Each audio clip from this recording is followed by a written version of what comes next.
జిల్లా గులాబీ తోటలో ఇప్పుడు ఏనుగు అడుగు చప్పుళ్ళు గట్టిగా వినిపిస్తున్నాయట. దీంతో అక్కడ మాజీ ఎమ్మెల్యే దూకుడు పెంచుతున్నారట. అయితే ఇక్కడ బీఆర్ఎస్ బీసీ కార్డును వాడుతూ ఉండడంతో అక్కడ సమీకరణాలు కూడా పూర్తిగా మారిపోతున్నాయట. అయితే ఇదంతా సోషల్ మీడియాలో జరుగుతున్న ప్రచారమేనా, లేక నిజంగానే లెక్కలు మారుతున్నాయా అని కేడర్ చర్చించుకుంటోందట.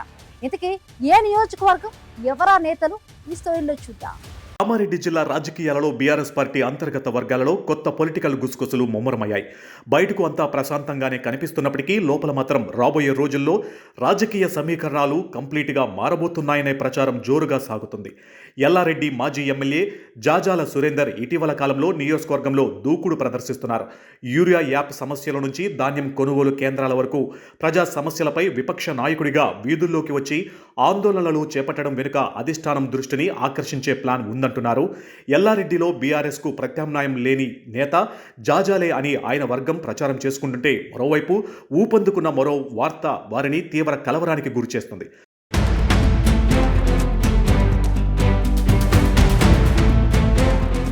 ఒకప్పుడు 4 సార్లు ఎల్లారెడ్డి ఎమ్మెల్యేగా విజయం సాధించి గులాబీ బాస్ కేసీఆర్కు అత్యంత ఆప్తుడిగా పేరు తెచ్చుకున్న ఏనుగు రవీందర్ రెడ్డి 2021లో బీఆర్ఎస్ను వీడి బీజేపీలోకి, ఆ తరువాత 2023 ఎన్నికల వేళ కాంగ్రెస్లోకి చేరారు. గత అసెంబ్లీ ఎన్నికల్లో బాన్సువాడ నుంచి కాంగ్రెస్ అభ్యర్థిగా పోటీ చేసి ఓడిపోయినప్పటికీ అక్కడే తన పట్టును నిలుపుకునే ప్రయత్నం చేశారు. అయితే సీనియర్ నేత పోచారం శ్రీనివాసరెడ్డి అనూహ్యంగా కాంగ్రెస్లో చేరడంతో బాన్సువాడలో ఏనుగు రవీందర్ రెడ్డి పొలిటికల్ స్పీడ్ నెమ్మదించింది. దీంతో పాత మిత్రుడు కేసీఆర్ పిలుపుతో ఆయన మళ్లీ బీఆర్ఎస్ గూటికి చేరుతారనే ప్రచారం కామారెడ్డి జిల్లా వ్యాప్తంగా గుప్పుమంటుంది. కొద్ది రోజులుగా పొలిటికల్గా సైలెంట్గా ఉన్న ఏనుగు రవీందర్ రెడ్డి ఇటీవల రుద్రూరు సభతో మళ్లీ యాక్టివ్ కావడం పార్టీ మార్పు వార్తలకు మరింత బలాన్ని చేకూర్చింది. ఆయన అనుచర వర్గం కూడా ఈ ప్రచారాన్ని కంప్లీట్గా ఖండించకపోవడం ఎల్లారెడ్డి గులాబీ శ్రేణుల్లో పెద్ద చర్చకు దారితీసింది. ఒకవేళ ఏనుగు రవీందర్ రెడ్డి బీఆర్ఎస్లోకి తిరిగి వస్తే ఆయనను ఎల్లారెడ్డికే పంపుతారా, లేక బాన్సువాడలోనే ఉంచుతారా అన్నది ఆసక్తికరంగా మారింది. మరోవైపు బాన్సువాడలో పోచారం శ్రీనివాసరెడ్డి కాంగ్రెస్లో ఉండడంతో అక్కడ బలమైన బీసీ నాయకత్వాన్ని ప్రోత్సహించాలనే ఆలోచనతో కేసీఆర్ ఉన్నారు. అందులో భాగంగానే ప్రముఖ వ్యాపారవేత్త మోరల్ శ్రీనివాసరావును బీఆర్ఎస్లోకి చేర్చుకోవడం నియోజకవర్గంలో కొత్త చర్చకు దారితీసింది. దీంతో బాన్సువాడలో కొత్త సమీకరణాలు ఎల్లారెడ్డిలో పాత పోటీకి దారితీస్తాయా అనే చర్చ నడుస్తుంది.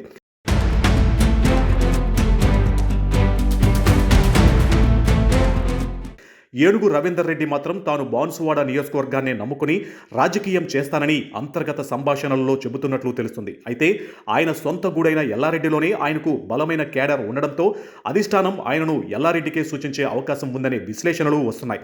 అదే జరిగితే ప్రస్తుత ఇన్ఛార్జ్ జాజాల సురేందర్ పొలిటికల్ పరిస్థితి ఏంటనే ప్రశ్నలు తలెత్తుతున్నాయి.